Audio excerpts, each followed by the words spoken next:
Hello everyone, welcome back to my channel, and for today's video I'm going to be talking about GOT7. And GOT7 is a boy band who debuted in 2014 under JYP Entertainment, and they're one of the first few groups to go mainstream, especially in media outside of Korea. And this is a band that I didn't stan until more towards the end of their career. I always liked them before, but they never stood out to me as a favorite. I really started to enjoy their music once they became more mature and seasoned, and as soon as their music really started to resonate with me, that's when they disbanded. I swear this always happens to me. It's been a little over a year now since they left their entertainment company and went their separate ways. So for this video, I wanted to do a quick overview of their discography, some of my favorite moments, and things that I just miss about this group. I think when they left as a group, there was a big hole that they left in K-pop. They have gotten to a point for me when they became such a pillar and rock for fans like myself who have been in the game for a long time, who have listened to K-pop for so many years. And this was one group who I can confidently say had found their sound and their identity. I began to really like this group a few years ago once they released Look. Their previous releases were good, but when Look was released, every single comeback after that, Lullaby, Not by the Moon, Eclipse, I loved because I thought they had officially found something that stuck. This was their brand. All of their videos were aesthetically pleasing, mature, colorful, simple, with great production and editing.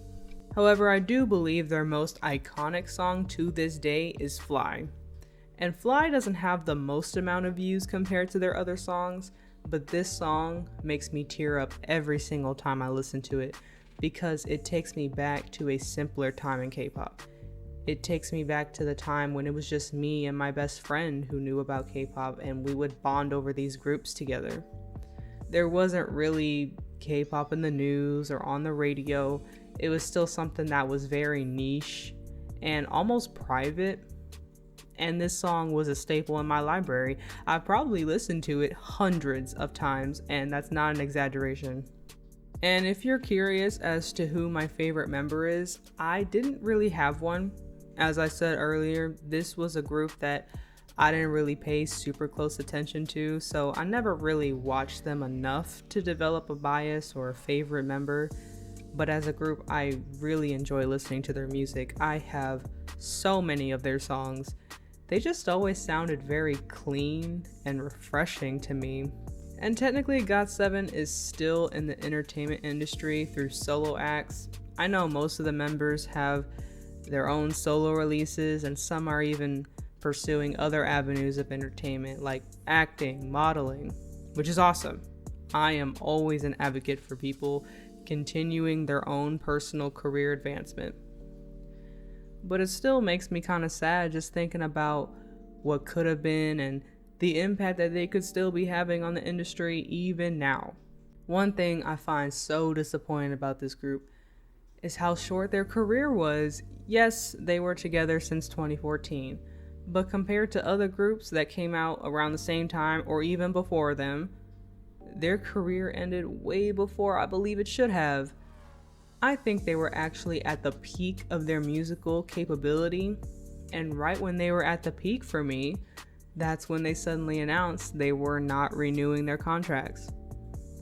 And I'm not going to get into the drama with how the entertainment company was treating the members or the reasons for them leaving, but I still think it's very unfortunate they weren't able to stay together as an ensemble and continue to make music, because I think they had so much more to give and so much more in the tank.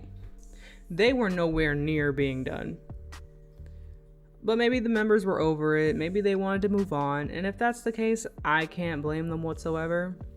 But if the reason for them not continuing music is because of shady things in the background, I just find that very unfortunate.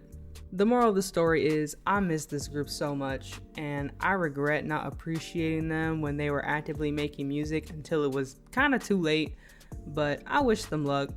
I hope they're happy in their lives or at least making active strides.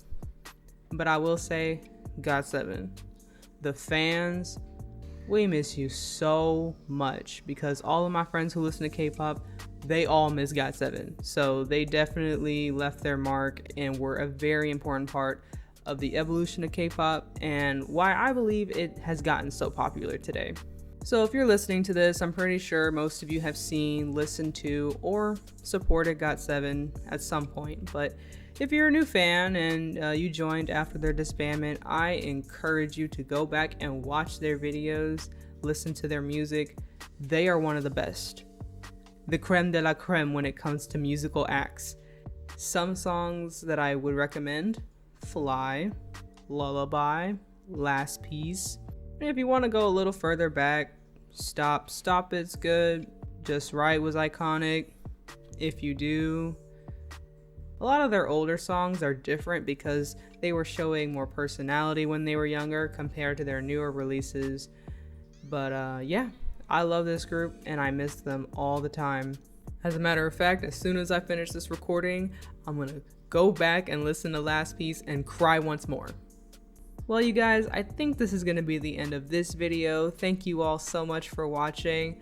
Please like and share, subscribe to my channel, and I will see you guys in the next video. Bye.